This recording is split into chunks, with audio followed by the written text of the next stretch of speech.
नमस्कार दर्शक बंधु आज हूँ जुलाई 12 तारिख शनिवार आपण मानक एसओ 10टी गुरुत्वपूर्ण खबर जहाँ आपण मैंने जानिबा निहाती जरूरी।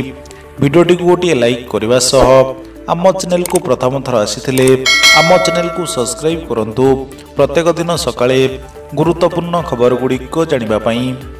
नंबर 1 आसुची पुणी एक लघुचाप पुणी सृष्टि हेब घूर्णिबलय।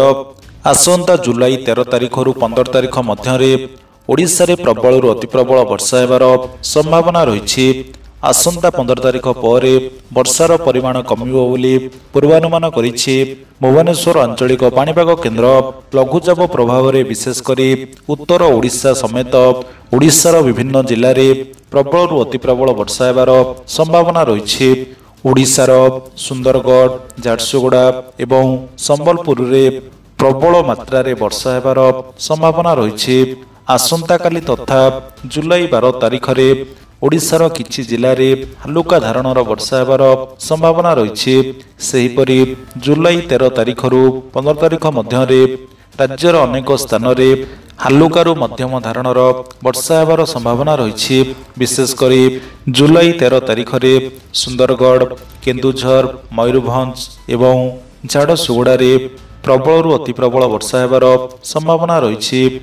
आज ओडिशार सुंदरगढ़ झारसुगुड़ा संबलपुर बरगड़ देवगढ़ कटक पुरी खोर्धा नयागढ़ गंजाम गजपति कंधमाल मालकानगिरी एवं कोरापुट जिले में प्रबल अति प्रबल वर्षा हेबार संभावना रही। नंबर 2 लक्ष लक्ष सरकारी कर्मचारी एवं पेंशनभोगी खुशी खबर आनिछंती केंद्र सरकार। खूब शीघ्र भारत में लागू होगा जाऊँगी अष्टम पे कमिशन। भारत में अष्टम पे कमिशन लागू होगा पर समस्त सरकारी कर्मचारी मानक दरमा एवं पेंशनभोगी दरमा 30% रु 34% को वृद्धि पाइब। भारत में प्राय 1 कोटी रु अधिक सरकारी कर्मचारी यार लाभ उठाई पारिबे। सूचना अनुसार 2026 मसीहा जनवरी मासरू सारा भारत में अष्टम पे कमिशन लागू होगा जाऊँगी। अष्टम पे कमिशन लागू होगा पर सारा भारत में 44 लाख केंद्रीय सरकारी कर्मचारी एवं 68 लाख पेंशनभोगी उपकृत हेबे।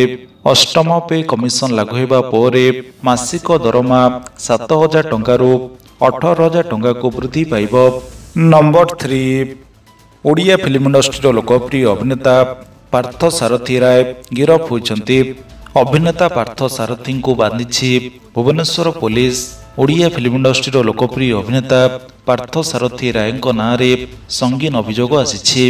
अपहरण टंका मागिबा हत्या उद्यम बंदूक देखाइबा अश्लील वीडियो भाइराल भली अनेक गुरुत्वपूर्ण अभियोग तांको नाँ रे आसी।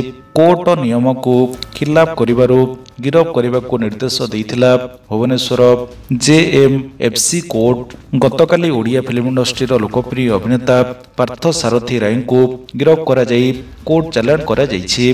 से ओडिया फिल्म इंडस्ट्री रे फाल्गुनी चैत्र डालचीनी त्रिकन्या चरित्र एवं डियर पुरुष भली अनेक सुपरहिट ओडिया फिल्म रे अभियोग करि आसिछन्ती। पार्थ सारथी नाँ में संगीन अभियोग आसिबा पर भुवनेश्वर कमिशनरेट पुलिस पार्थ सारथी को गिरफ करी कोर्ट चालान करिछि। ओडिया फिल्म इंडस्ट्री लोकप्रिय अभिनेता पार्थ सारथी विरोध में बीएनएस धारा अनुजाई 354 307 367 506 एवं आहुरी अनेक धारा तांको विरोध में लागिछि। नंबर 4 झारखंड राजधानी रांची ठारे आज पूर्वांचल बैठक अनुष्ठित होई जाइछि। भारत सरकार गृहमंत्री अमित शाह बैठकर अध्यक्षता करथिले। पूर्वांचल परिषद बैठक में जोग देइथिले ओडिशार मुख्यमंत्री मोहन चरण माझी। आज ओडिशार मुख्यमंत्री मोहन चरण माझी पूर्वांचल परिषद बैठक में जोग देई ओडिशा फेरिछन्ती। ओडिशा फेरिबा पर ओडिशार मुख्यमंत्री मोहन चरण माझी बड़ घोषणा करिछन्ती। से कहिछन्ती 2026 ମସିହାରେ ପୁରୀକୁ ପୂର୍ବାଞ୍ଚଳ ପରିଷଦ ଭାବରେ ଘୋଷଣା କରାଯିବ।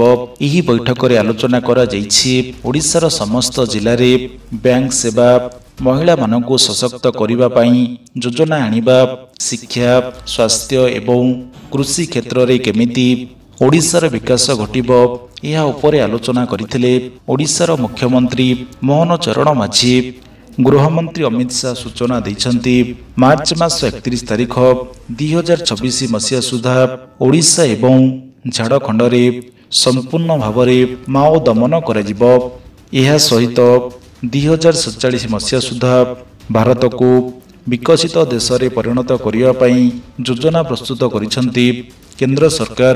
ଏହା ସହିତ 2035 ମସିହା ସୁଦ୍ଧା ଓଡ଼ିଶାକୁ 1 ନମ୍ବର ରାଜ୍ୟରେ ପରିଣତ କରିବା ପାଇଁ ଯୋଜନା କରିଛନ୍ତି ଓଡ଼ିଶାର ମୁଖ୍ୟମନ୍ତ୍ରୀ ମୋହନ ଚରଣ ମାଝୀ।